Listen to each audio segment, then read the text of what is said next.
Hey guys, what's going on? It's me, Jay, here to talk a little bit about I saw an incident that went on yesterday when and Kate Middleton and Prince William visited uh, Jamaica on their royal tour. So when they visited Jamaica on their royal tour yesterday, there was a lot of protest in the streets regarding a couple of things. One, the Jamaican people demanding reparations for slavery.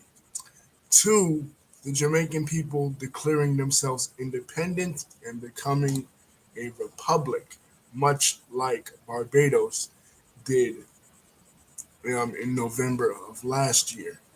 And three, you know, a recognition and an apology by the British Crown for the slave trade. Because let's face it, guys, the slave trade, of course, in the early part was dominated by the Portuguese and Portugal. But then towards the latter half of the slave trade, before it ended in 1808, it was completely dominated by the British monarchy and Britain. So, being as that's the case, the people of Jamaica and the people of African descent throughout the former British Empire would want a formal apology and reparations. The reparations movement that is happening here in the United States, with wanting the United States government to pay reparations to African Americans, has inspired other groups of people within the African diaspora to want to do the same thing to the countries that they were under. It's going to happen, I believe, not only in Britain, as far as the reckoning with the British crown, but I believe it's going to happen in France as well. Their former colonies in the Caribbean are going to demand reparations, including the ones that they still have under their thumb, Guadeloupe and Martinique. So that is going to happen. And what I think about this is great. You know what I mean? Because these countries need to recognize the atrocities that they committed upon the the Caribbean countries. Because the slave trade in the Caribbean was far worse, and the treatment of slaves in the Caribbean was far worse than it was here in what would become the United States. Only 5% of the Africans shipped out of Africa in the transatlantic slave trade came to what would become the United States, the English colonies uh, in the United States, because a lot of English colonies in the United States were not dependent upon slave labor like those in, say, the New England colonies. They had slaves, yes, but they weren't really dependent upon slave labor. Most of the English colonies in the United States that were dependent upon slave labor was like the tobacco colonies of Virginia, or the rice colonies of the Carolinas, or after it stopped being a penal colony, Georgia, and of the 13, New York was heavily dependent upon slave labor as well, but that was when New York was under the Dutch, when they really started to heavily import slaves. Once they became under English rule, they really stopped being dependent upon slave labor and were more dependent upon immigrant labor, especially of Scots Irish or Irish Presbyterians. You know, it wasn't really widespread. It became more widespread as the United States spread out. When the United States became independent from Great Britain after 1776, it became wider spread as the South, the colonies that were dependent upon slave labor, became even bigger.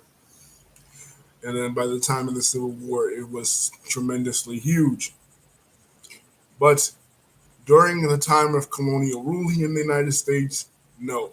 The English were not in charge of the slave trade during that period. They had to go through the Asiento system of the Portuguese.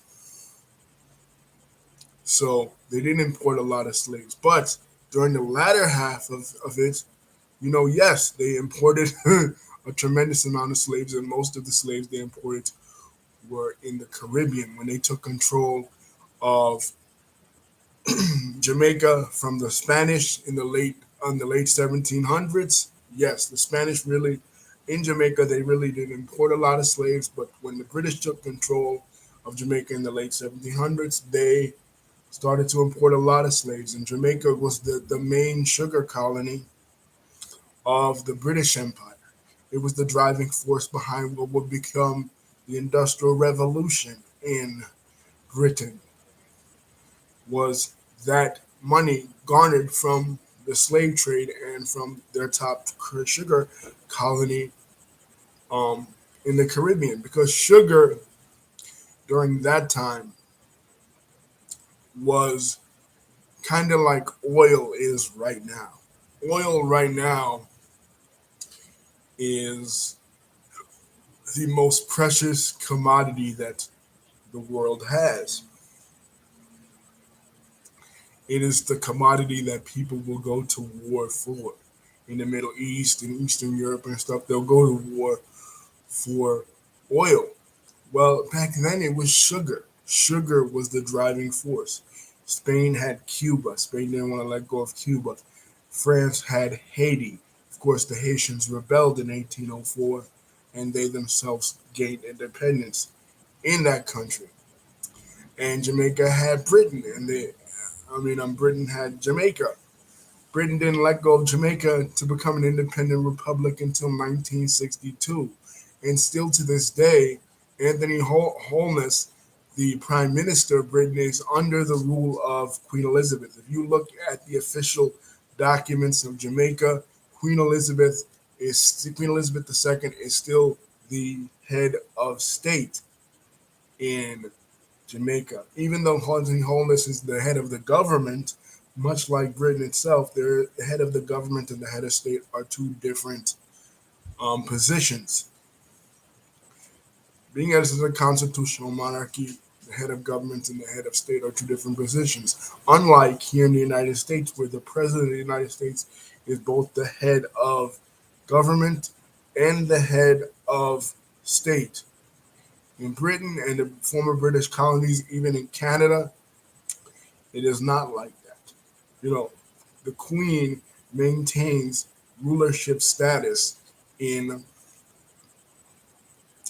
the former British colonies. So the Jamaicans want reparations for slavery, and they also want to be free of colonial rule and of the Queen, because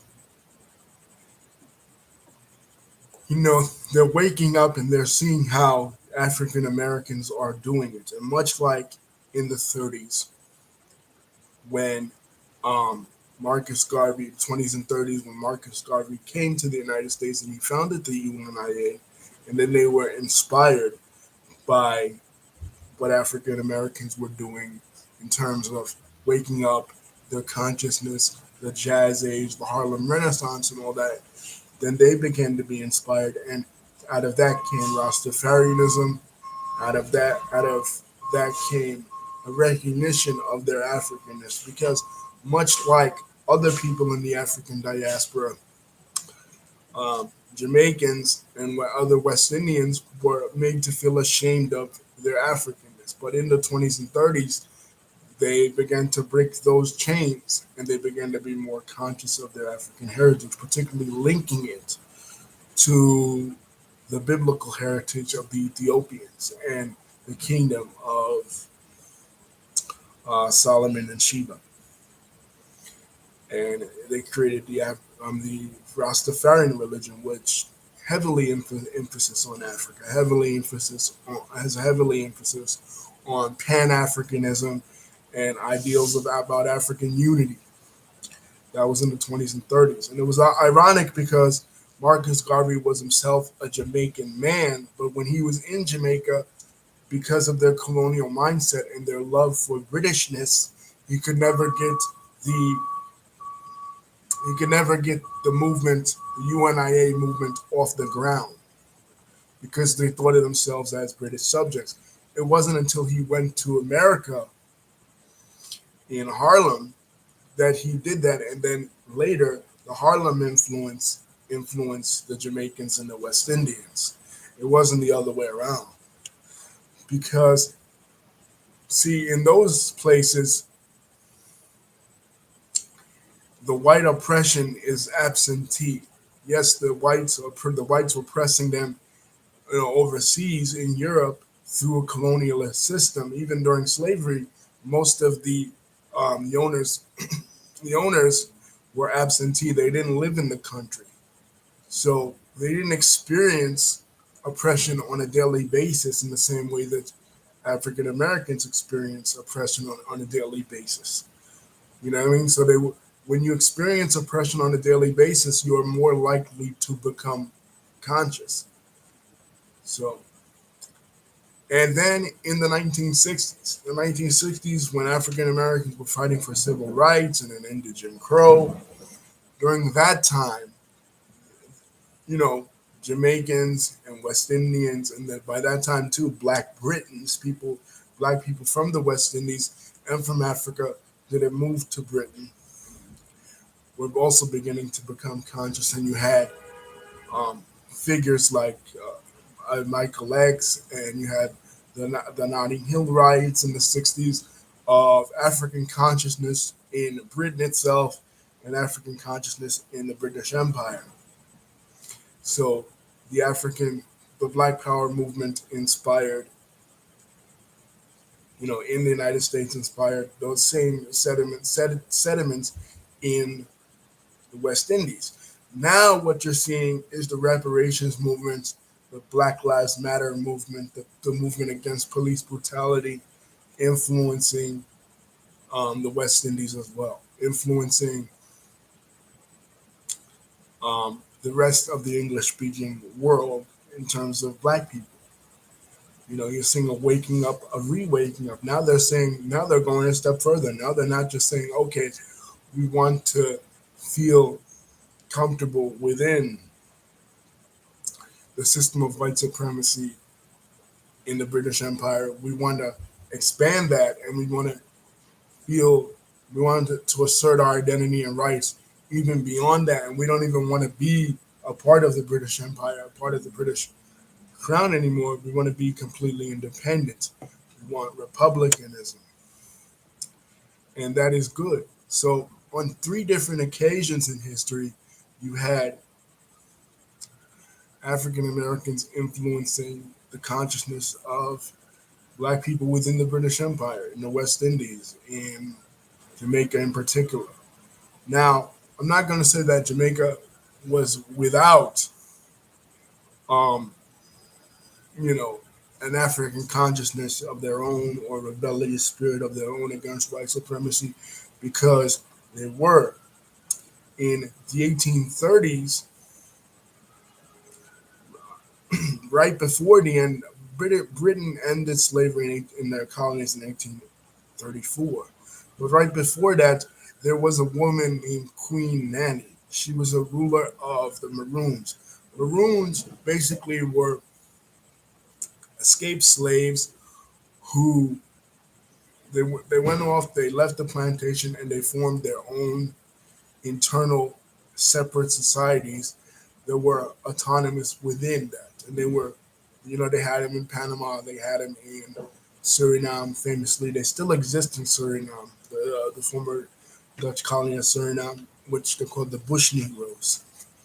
They still exist in those places, and they still exist in Jamaica. Well, this colony, formerly enslaved people, revolts against the British Empire. So there was a certain level of consciousness before the UNIA and before Marcus Garvey and before Rastafarianism. So it wasn't completely, African Americans from the mainland or, feeding, Jamaicans that African consciousness and that rebellious spirit. There was some within that. And part of the reason that is and that was because the Africans that were taken to Jamaica as slaves, they were from the same ethnic group, really. You know, one of the ways that the slave masters would always trick the enslaved people in on the plantation system was they would bring them in from different ethnic groups that they knew, were rivals. So they would or couldn't really. They had different customs. They couldn't really relate to each other. So they would bring them in from They would bring slaves in from Ghana. They would bring slaves in from the Congo, slaves in from Angola, slaves in from the Sahel, slaves in from everywhere. And then there were different ethnic groups, and they really didn't even get along, or maybe they didn't even have contact with one another in Africa. So once they got to the colony, they weren't going to get along either. Right? There was going to be animosity between them. But in Jamaica, most of the slaves that were taken to Jamaica were from Ghana, from the part of modern day Ghana today, the Akan people, or and they shared a religious tradition known as the Abosim tradition. So it was easier that most of the Maroons were composed of primarily that African ethnic group, that they were able to unify under that basis of being part of that African ethnic group. Similar to or analogous to how it is in or how it was in the Spanish colonies, like in Cuba, most of the slaves were taken from southwestern Nigeria, or they were the Yoruba people, or they were taken from what is today Angola and Congo. It wasn't exact because these modern day nation states that exist in Africa today didn't exist back then. Most of these states or the borders of these states were drawn up in the 1880s when the Europeans carved up Africa. So it wasn't exact, but there was certain territories and certain European colonial powers did take certain slaves from particular areas, and that was the case here in Jamaica. Most of the African descended people, the black people in Jamaica, are descended from or the Akan or the Asante people in Ghana, especially among the Maroons, those that escaped. So it gave him a greater ethnic solidarity, and a greater spirit to rebel. But that was in the 1800s. By the time we swing around to the 20th century, that doesn't exist anymore because most of the people are creolized. Most of the people were then converted to Christianity, and that rebellious spirit was still there, but it lay dormant, and it took Marcus Garvey to immigrate to America to reignite that. So I think this new movement of reparations, the reparations movement among people in the West Indies and the former British Empire, is due to the reparations movement here in the United States. So, as African Americans here in the United States are pushing for reparations and pushing for a greater recognition of their history in in America, people in Britain, the foreign British Empire, are pushing for that as well. Um, they mentioned or they talk about this on The View yesterday. Sonny Houston brought this up, and Sonny Houston was saying that Spain would owe her ancestors something because she is an Afro Latina, and her ancestors were of course enslaved under Spain. That makes sense. But she was also saying that Britain uh, tries to maintain this spirit of they're above racism and they don't have anything to do with white supremacy because, you know, a Ku Klux Klan never developed in Great Britain. There was never mass lynchings in Great Britain. There was never official Jim Crow ness in Great Britain. And to some extent, that's true. You know what I mean? There was not.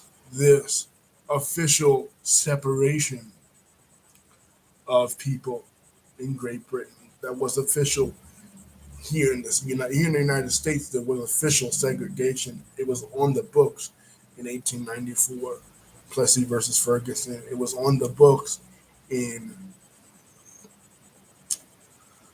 1857, the Dred Scott decision that established that no white man has to respect the rights of any black man, even in a free state here in the United States. So there were unjust and racist laws on the books here in the United States, and that didn't exist in Britain. That was one of the reasons why in Britain, um, white rock and roll bands like the Beatles and the Rolling Stones easily adopted to blues music. And here in the United States, there was a taboo of white performers performing with black performers in music because of official segregation. And white musicians wouldn't want to do or wouldn't be allowed to do um, songs with black people like Muddy Waters and you know John Lee Hooker and stuff like that. But the black rock and rollers the British rock and rollers were allowed to do that with these black rock and rollers. There was more mixing and there was a less of a social taboo of interaction in Britain between black musicians and white musicians in terms of music. But there was still de facto segregation. It was kind of like how it was in the North. People in history will often try to portray it as okay, in the North, you didn't really have segregation, you didn't have racism, you didn't probably have segregation in the northern United States, but you did have racism. You didn't have on the books segregation like Jim Crow, but you had racism. You had discrimination against um, these West Indian immigrants that were coming in, or even these South Asian immigrants that were coming in, Indians and Pakistanis, which Whoopi Goldberg on the show brings up.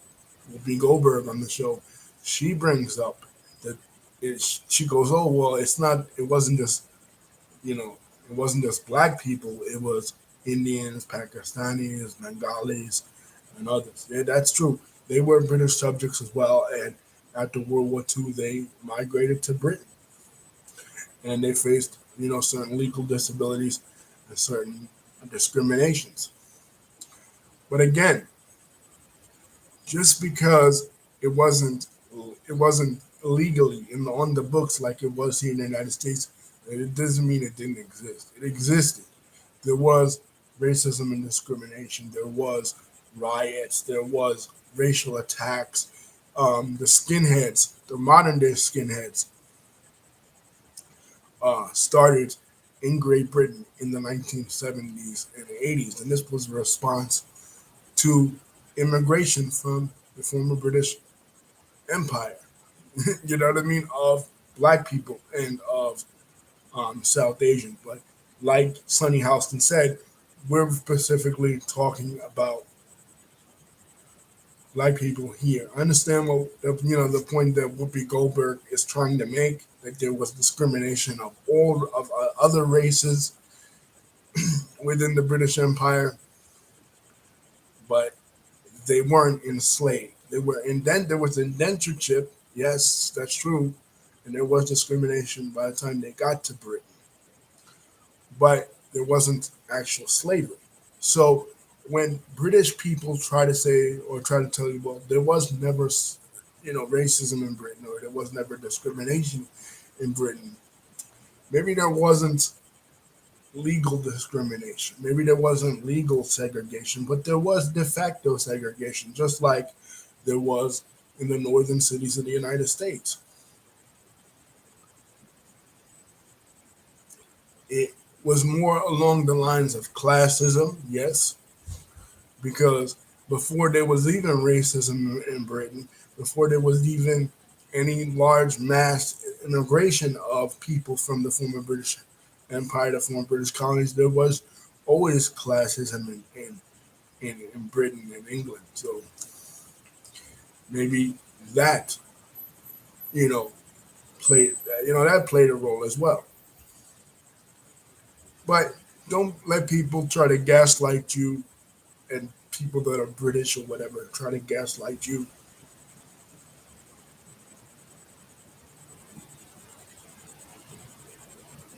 Yeah, Lisa, that's true. Don't let people try to gaslight you. Lisa's saying it's crazy. Jamaica wants to be independent from Britain, like Barbados. It's crazy too. Countries want to get away from Britain in the same year. Yeah, don't let people try to gaslight you and tell you that there was never racism in Britain. There wasn't the official racism. There was more mixing, especially like I said, among musicians and stuff, rock and rollers. There was more mixing. They appreciated, black music a lot more, reggae, ska, blues, all that stuff than American people, than American musicians because people didn't even know who these American musicians even were in America, but it was the British rockers that revived them in the 60s. But at the same time, there was still racism and there was still riots in Britain at that time. You know what I mean? So it wasn't as bad, but it was still bad. And Lisa is correct. Two countries wanting to get away from Britain, and they don't want to be under British rule anymore. They want to be a republic. They want to have self determination. And I just feel like, in another point, William's speech, he gets around the issue. You know what I'm saying? He gets around it and he doesn't address it. He doesn't. Mm, yeah, at least that's whoever thinks there was not racism in Britain, they haven't seen what they've been doing in Britain. That's another thing I want to bring up. But William's speech, I feel like he doesn't address it. You know, he doesn't address it publicly. He he kind of beats around the bush, guys. Let's just uh, be real about it. Anthony Holness says to him, the Prime Minister of Jamaica says to him, we want to be independent, we want to be a republic. And what does he say? He doesn't even say, yeah, you can be a republic. Yes, I'm going to push for y'all to be a republic. I want that too. I want y'all to be a republic. I want y'all to be independent. He doesn't say that. He he says that slavery is bad. He says, and I'm paraphrasing, he said that slavery is horrible. But you're telling us, William, stuff that we already know. Stuff that, we know that slavery is bad. We know that slavery was a blight on humanity. The transatlantic slave trade was one of the worst atrocities ever committed, in the history of humanity. It was a crime against humanity. We know that. But what we don't know and what we're not addressing is what the Jamaicans are talking about. Like, you're talking about everything. You're talking about everything else, but except what we're actually talking about. We're talking about is reparations, financial compensation, and we're talking about uh, an apology. But really, forget an apology. Apology, that does not. That's just words. Like, we're talking about independence for Jamaica, self determination for Jamaica. You're not saying it. You're not saying anything about that. He's doing he's doing what politicians all around the world always do.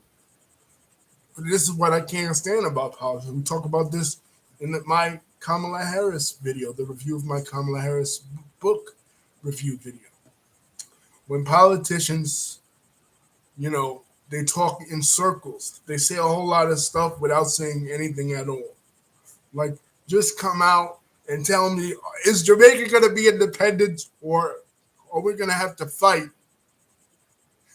you know, you know, for our independence. Like, you know what I mean? Like, just come out and tell me, are you going to give reparations, or you ain't going to give reparations? You know, save the whole politically political correctness. You know, the whole politician deal. You know what I mean? Save all that talk. You know, tell me directly, and that's what I think Anthony Holness was was trying to say. Like, okay, are you gonna go along with it, or you're not gonna go along with it? Are you gonna do what we're asking, what the protesters out here in the streets are asking, or are you just gonna ignore it like you've been doing for hundreds of years and still keep us under, the colonial rule? Lisa says, I mean, look what they're doing to Meghan and Harry. Yeah, Lisa is absolutely right. But I think what Sonny Houston was trying to say on The View, Lisa, was that us as Americans, we think, we are under the impression that Britain is not as racist as America. Because when Barack Obama became the president, I said then, and then also when Kate Middleton and William got married, I said to somebody back then, that I know, a friend, I said, well, what if the British people had an African American or a black person as one of their monarchies, and they even said they're really knowledgeable and really intelligent and really smart. That person even said, "Well, I don't think it would be as bad because Britain is not as racist." So I think us in America are under the impression that they are not as racist as us. You know what I mean? Because they didn't have official laws on the books discriminating against African Americans, right? And then because, or black people, I should say, or because, um,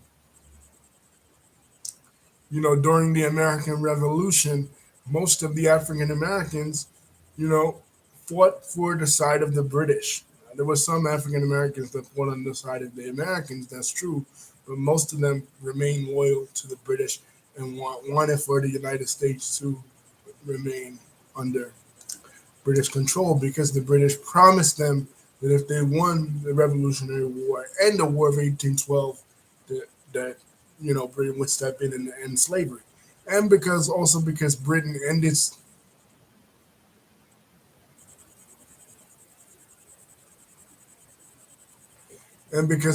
slavery, before the United States. So that's why we think they're not as racist, but that's not true. They are as just as racist, but in a different way, in a more hidden way, basically. um, no official segregation, but de facto segregation. Segregation not in name but in practice. You know, and you know, segregation, racism mixed with classism, really. Um, Lisa says, "Do you think they're going to get reparations though? Because Black Americans still have for years they wanted reparation, they still haven't gotten anything. I don't know what kind of reparations they get. Um, what kind of reparations? Financial compensation. That's really what they're talking about with reparations, both here in the United States and in the UK. Do I think they'll get it? No, because here's the thing. I don't think white people, and this is all kinds of white people, every kind of white people that were involved with the slave trade, and even some non-white people, such as the countries in the Middle East that they were involved with the slave trade. I don't think any of them want to acknowledge that they did anything wrong with regards to slavery. They believe that slavery, and this is Spain, this is Britain, this is the United States, this is France, They all believed that at that time they were justified because it was legal, because it was something that everybody else did. They basically take the attitude that, you know how, like, when you want to do something wrong and you tell your mom, you're like, "Hey, well, mom, everybody else does it." And she says, "Well, if everybody else jumped off the Brooklyn Bridge, would you do it too?" That's the attitude they take. All the European countries, and for that matter, the Middle Eastern countries as well.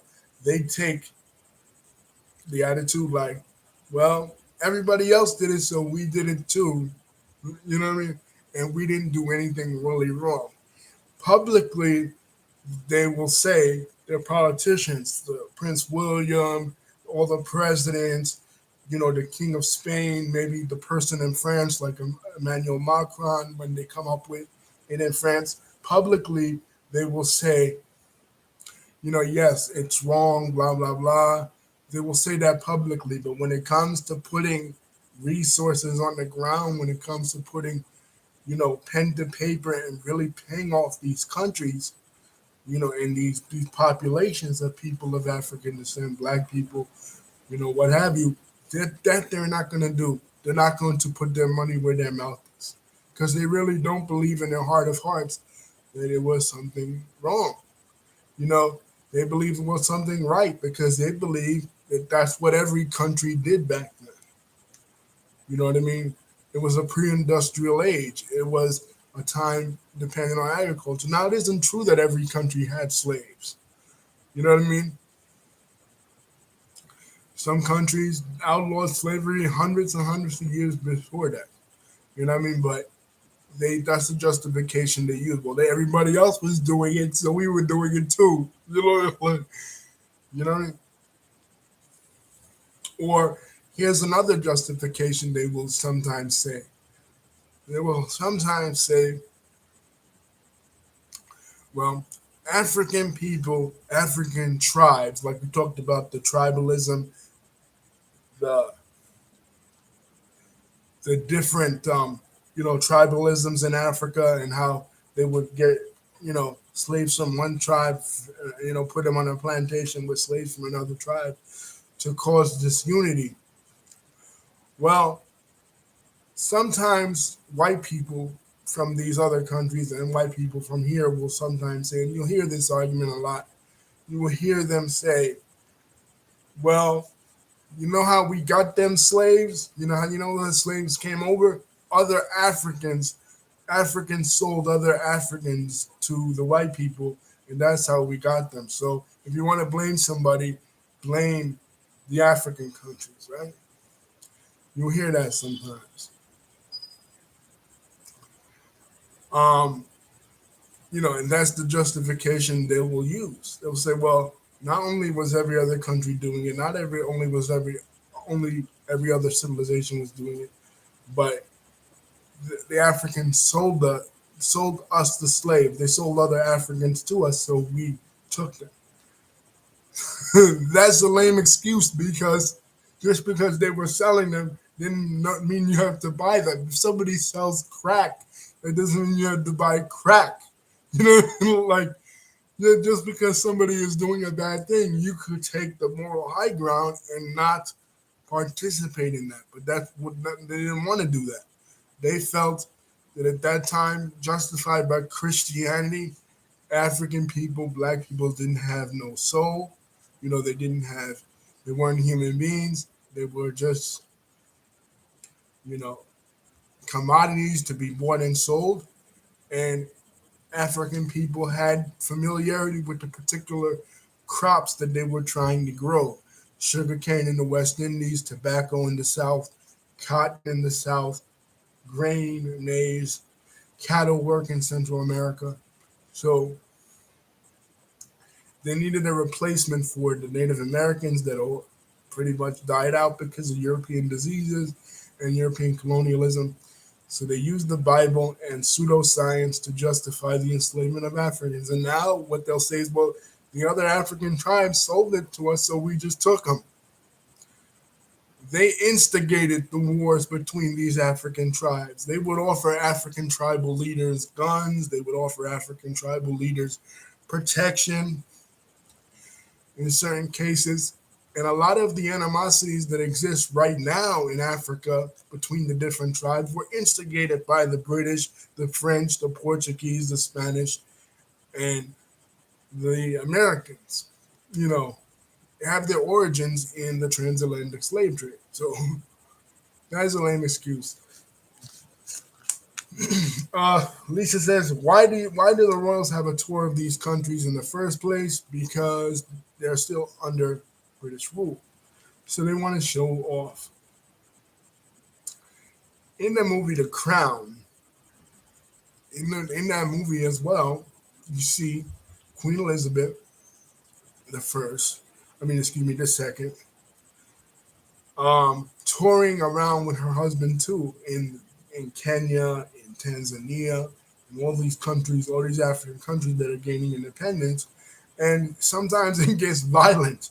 Luckily for Kate Middleton and Prince William, it didn't get violent. You know, protesting or whatever. But back in the day, it used to get really violent because people were really, really upset. You know what I mean? They used to want to, nine for nine, especially in Gibraltar or in Ireland. You know, they would want to kill the queen. You know what I mean? Like really go out and kill her. So I agree. Touring in these places, kind of rubbing it in the faces of these people. Like, look at it. Kind of like saying like, look at us. We're still under. You're still under our control. You're still under our boot. You know what I mean? Rubbing it in their faces, putting it in their faces with audacity that they are not free. You know. And hey, here's another thing I'm just thinking about. If reparations is paid to these West Indian countries for British slavery, shouldn't reparations be paid to African Americans from Britain too? Because remember, technically, slavery started not under the United States government in Washington D.C., but under the English government in London. Because for a great period of time, we were still under the British rule when slavery started in Jamestown in 1619 or even 1607, right? Georgia was started by the British. South Carolina was started by the British. The initial slave colonies were started by the British. So the British not only owe the West Indian people, and not only the Americans owe the African American people, but the British owe the African American people as well. And let's not forget about Canada when they had them, had slaves in Canada.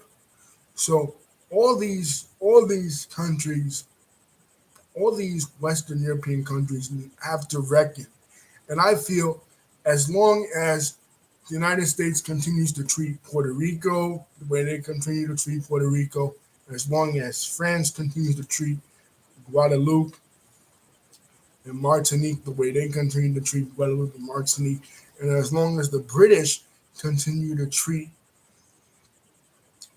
uh, Jamaica and Belize and the Bahamas the way they continue to treat Jamaica and Belize and the Bahamas, they don't really have a moral ground to stand on about the UK. I mean, I'm Putin invasion of the Ukraine because they're doing to Putin, they're doing to these countries, but Putin is doing to the Ukraine.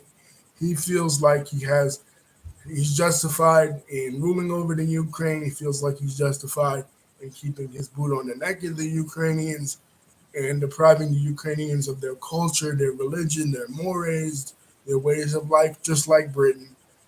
Um, Feels like it is justified with Jamaica. So that's pretty much it, guys. I do feel they should get reparations. I do feel like they should be financially compensated, and I do feel like they should be an independent republic.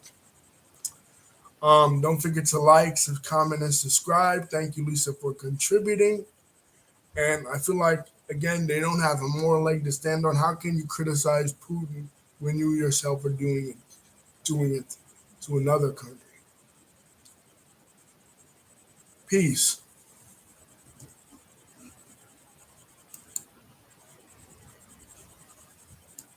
Love you.